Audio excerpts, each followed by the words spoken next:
ಬಹಳಷ್ಟು ಜನರಲ್ಲಿ ಕಾಡುವಂತಹ ಒಂದು ಏಕೈಕ ಪ್ರಶ್ನೆ ಏನಂದರೆ, ಗೃಹಲಕ್ಷ್ಮಿ ಯೋಜನೆಯ ಹಣ ಸರ್ಕಾರದವರು ಹಾಕ್ತಾರಾ ಇಲ್ವಾ?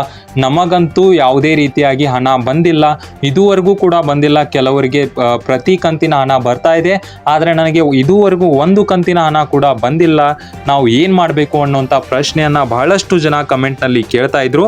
ಅದಕ್ಕೆ ಈ ವಿಡಿಯೋದಲ್ಲಿ ಸಂಪೂರ್ಣವಾದ ಇದ್ರ ಬಗ್ಗೆ ಎಲ್ಲ ಅಪ್ಡೇಟ್ಸನ್ನು, ರೀಸೆಂಟಾಗಿ ಯಾವ್ಯಾವ ಅಪ್ಡೇಟ್ ಇದೆ ಆ ಎಲ್ಲ ಅಪ್ಡೇಟ್ ಬಗ್ಗೆ ತಿಳಿಸ್ತೀನಿ.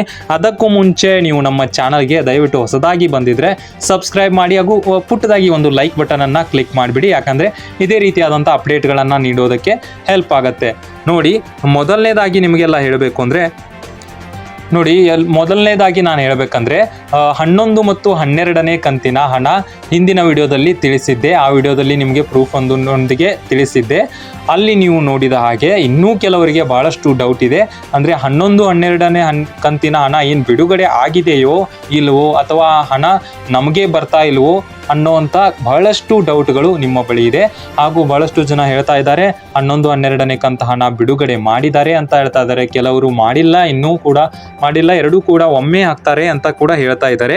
ಅದರ ಬಗ್ಗೆ ಸಂಪೂರ್ಣವಾಗಿ ಕ್ಲಾರಿಟಿಯನ್ನು ನೀಡ್ತೀನಿ. ಯಾಕಂದರೆ ಎಷ್ಟೋ ಜನ ಆ ಗೃಹಲಕ್ಷ್ಮಿ ಯೋಜನೆಯ 2,000 ರೂಪಾಯಿ ಮೇಲೆ ಅವಲಂಬನೆ ಆಗಿರ್ತಾರೆ. ಆ 2,000 ರೂಪಾಯಿ ನನಗೆ ಬರುತ್ತೆ, ನಾನು ಏನಾದರೂ ತನ್ನ ಜೀವನೋದ್ಧಾರಕ್ಕೆ ಏನಾದರೂ ಒಂದು ಮಾಡ್ಕೊಳ್ಬೇಕು ಅಂತ ಅದರ ಮೇಲೆ ನಂಬಿಕೆಯನ್ನು ಇಟ್ಟಿರ್ತಾರೆ. ಅದಕ್ಕೋಸ್ಕರ ಅದರ ಬಗ್ಗೆ ಅಪ್ಡೇಟನ್ನು ಅವ್ರಿಗೆ ನೀಡೋದು ನಮ್ಮ ಒಂದು ಕರ್ತವ್ಯ ಆಗುತ್ತೆ ಅಂತ ಹೇಳ್ತೀನಿ.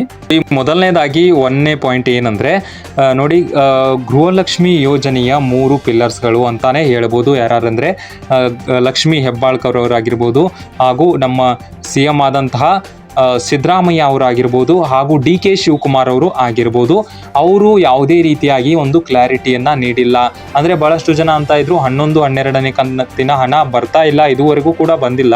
ಅದಕ್ಕೋಸ್ಕರ ಈ ಗೃಹಲಕ್ಷ್ಮಿ ಯೋಜನೆಯ ಏನು ಸ್ಕೀಮ್ ಇದೆಯಲ್ಲ, ಇದನ್ನು ಸ್ಥಗಿತಗೊಳಿಸಲಾಗಿದೆ, ಇದನ್ನು ನಿಲ್ಲಿಸಲಾಗಿದೆ ಅಂತ ಹೇಳ್ತಾ ಇದ್ರು.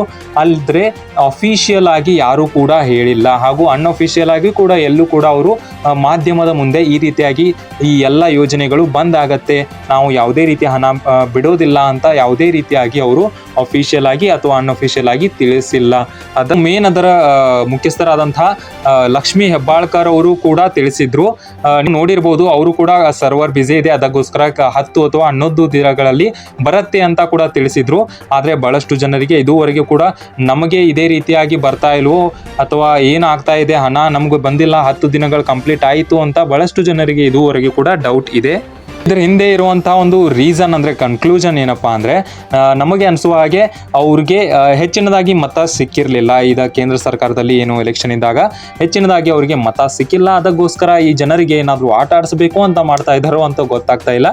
ಆದರೆ ಅವರು 11 ಮತ್ತು 12ನೇ ಕಂತಿನ 4,000 ರೂಪಾಯಿ ಟೋಟಲ್ ಆಗುತ್ತೆ ಅಲ್ಲ, ಆ ಹಣವನ್ನು ಅವರು ಬಿಡಬೇಕು. ಹಾಗೂ ಬಿಟ್ಟಿಲ್ಲ ಅಂದರೆ ಅದನ್ನು ಕೂಡಿ ಸಂಪೂರ್ಣವಾಗಿ ಬಿಡಬೇಕು. 2,000 ರೂಪಾಯಿ ಏನು 11 ಮತ್ತು 12ನೇ ಕಂತಿನ ಹಣ ಇದೆಯಲ್ಲ, ಟೋಟಲ್ ಆಗಿ 4,000 ರೂಪಾಯಿ, ಅದನ್ನು ಅವರು ಕೆಲವು ಜನರಿಗೆ ಹಾಕಿದ್ದಾರೆ. ಹೌದು, ಹಾಕಿದ್ದಾರೆ. ಅವ್ರು ಏನು ಮಾಡ್ತಾ ಇದ್ದಾರೆ ಅಂದರೆ, ಕೆಲವು ಜನರಿಗೆ ಅದನ್ನು ಸ್ವಲ್ಪ ಜನರಿಗೆ ಅದನ್ನು ಕಂತಿನ ಹಣವನ್ನು ಹಾಕಿ, ಇಲ್ಲ ಪ್ರೊಸೆಸಿಂಗ್ನಲ್ಲಿ ಇದೆ, ಹಣವನ್ನು ಹಾಕ್ತಾ ಇದ್ದೀವಿ ಅನ್ನೋದರ ಮೂಲಕ ಅವರು ನಮಗೆ ಕಾಡಿಸ್ತಾ ಇದ್ದಾರೆ ಅಂತ ಕೂಡ ಹೇಳ್ಬೋದು. ಯಾಕೆ ಹೀಗೆ ಮಾಡ್ತಾ ಇದ್ದಾರೆ ಅನ್ನೋದು ಗೊತ್ತಿಲ್ಲ. ಆದರೆ ಅವರು 4,000 ರೂಪಾಯಿ ಟೋಟಲ್ ಆಗಿ 11 ಮತ್ತು 12ನೇ ಕಂತಿನ ಹಣವನ್ನು ಹಾಕಲೇಬೇಕು. ಇಲ್ಲ ಅಂದರೆ ಅದಕ್ಕೆ ಎಫೆಕ್ಟ್ ಅವರಿಗೆ ಖಂಡಿತವಾಗಿ ಮುಂದಿನ ಎಲೆಕ್ಷನ್ನಲ್ಲಿ ಬಿದ್ದೇ ಬೀಳುತ್ತೆ ಅಂತ ನಾನು ಹೇಳ್ತೀನಿ. ಅದಕ್ಕೆ ಯಾವುದೇ ರೀತಿಯಾಗಿ ಟೆನ್ಷನ್ ತೆಗೆದುಕೊಳ್ಳುವಂಥ ಅವಶ್ಯಕತೆ ಇಲ್ಲ.